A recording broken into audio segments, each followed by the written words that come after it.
ಈಗ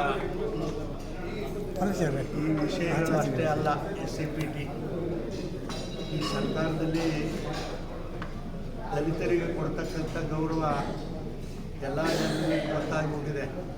ಇವತ್ತಲ್ಲ, ಹಿಂದಿನ ಬಾಬಾ ಸಾಹೇಬ್ ಅಂಬೇಡ್ಕರ್ ಕಾಲದಿಂದಲೂ ಕೂಡ ಅವರು ಎಷ್ಟು ಗೌರವ ದಲಿತರಿಗೆ ಕೊಟ್ಟಿದ್ದಾರೆ ಅನ್ನೋದು ಸಮಾಜಕ್ಕೆ ಗೊತ್ತಾಗಿದೆ. ಇವರು ಕೊಟ್ಟಿರ್ತಕ್ಕಂಥ ಗೌರವ ನೋಡಿದ ಒಬ್ಬ ದಲಿತರು ಕೂಡ ಈ ಕಾಂಗ್ರೆಸ್ ಪಕ್ಷದಲ್ಲಿ ಇರಬಾರ್ದು ಅಂತಕ್ಕಂಥ ನನ್ನ ಒಂದು ವಿನಂತಿ.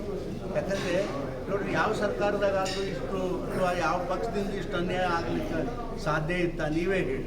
ನಿಮ್ಗೆ ಹೇಳಿದಲ್ಲ, ಖರ್ಗೆರವರು ದೇಶದ ಒಬ್ಬ ಕಾಂಗ್ರೆಸ್ ಅಧ್ಯಕ್ಷರಾಗಿ ಕಿಟಕಿನಲ್ಲಿ ನೋಡಬೇಕಾ ಇವರು ನಾಮಿನೇಷನ್ ಕೊಡೋದು? ಇದಕ್ಕಿಂತ ಅವಮಾನ ಯಾರ್ಯಾರ ಮಾಡ್ತಾರ? ಯಾಕೆ ಕರ್ಕೊಂಡು ಹೋಗ್ಬೇಕಿತ್ತಪ್ಪ?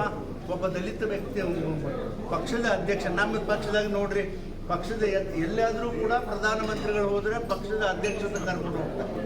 ಆದರೆ ಇವರು ಕರ್ಕೊಂಡು ಹೋಗಿ ಅವನು ಹೊರಗೆ ನಿಲ್ಲಿಸಿ ಕಿಟಕಿನಲ್ಲಿ ಮುದುಕ ಹಿಂಗೆ ನೋಡ್ತಾ ಇತ್ತು. ನಮಗೆ ಅಸಹ್ಯ ಅಲ್ವಾ? ಇದು ದಲಿತರಿಗೆ ಕೊಡ್ತಕ್ಕಂಥ ಇದು ಒಂದು ಗೌರವನ ಕಾಂಗ್ರೆಸ್ನವರು ಇದನ್ನು ಅತ್ಯಂತ ಭಾಳ ಕೆಟ್ಟ ದೃಷ್ಟಿಯಿಂದ ಜನ ಭಾಳ ಹೀಯಾಡಿಸ್ತಾ ಇದ್ದಾರೆ ದಲಿತರು. ಅಷ್ಟೇ ಅಲ್ಲ, ಇನ್ನು ಭಾಳ ಇಂಥ ಸಾಕಷ್ಟು ಉದಾಹರಣೆಗಳದಾವ. ಪ್ರಸಂಗ ಬಂದಾಗ ಅವೆಲ್ಲವೂ ಕೂಡ ನಾನು ಬಿಚ್ಚಿದ್ದೀನಿ ಅಷ್ಟೇ. ಈಗೇನು ಚಟುವಟಿಕೆ ಎಲ್ಲ ಚೆನ್ನಾಗಿದೆಯಪ್ಪ, ನಮಗೆ ರಾಜ್ಯದ್ದು ಚೆನ್ನಾಗಿದೆ. ನಮಗೆ ಟಿಕೆಟ್ ನಂದು ವಿಷಯದಾಗ ಹೇಳ್ತೀನಿ, ನಮಗೆ ಟಿಕೆಟ್ ಕೊಟ್ಟಾರ. ನಾವೇನು ಟಿಕೆಟ್ ಕೇಳದೆ ಇದ್ದು ಕೂಡ ನಮಗೆ ಟಿಕೆಟ್ ಕೊಟ್ಟಾರ. ಬಾರಪ್ಪ ನೀನು ಇಲೆಕ್ಷನ್, ನಮ್ಗೆ ಒಳ್ಳೇದು ಮಾಡಿದ್ದ ಪಕ್ಷ ಅಂತೂ ಒಳ್ಳೇದು ಮಾಡಿದೆ. ಅದರ ಪಕ್ಷದಲ್ಲಿ ಏನೇನು ನಡೀತದ ಅನ್ನತಕ್ಕಂಥದ್ದು ನನಗೆ ಅಷ್ಟೊಂದು ಗೊತ್ತಿಲ್ಲ. ನಾನು ಪಕ್ಷದಲ್ಲಿ ಯಾವ ಪದಾಧಿಕಾರಿಗಳನ್ನು ಕೂಡ ಇಲ್ಲ, ನಾನು ಕ್ಷೇತ್ರದಲ್ಲಿ ಇದ್ದೀನಿ. ಅದನ್ನು ನಮ್ಮ ರವಿಕುಮಾರ್ ಅವರೇ ಹೇಳ್ಬೋದು.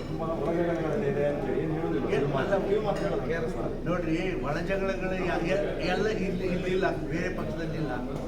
ದೇವೇಗೌಡರ ಪಕ್ಷದಲ್ಲಿ ಅದ, ಕಾಂಗ್ರೆಸ್ನಲ್ಲಿ ಇದೆ. ಅವ್ರ ಚಟ ಬಿದ್ದು ನಮ್ಮಲ್ಲಿ ಸ್ವಲ್ಪ ಮಟ್ಟಿಗೆ ಅದ, ಅದನ್ನು ಬಗೆಹರಿಸ್ತಾರೆ.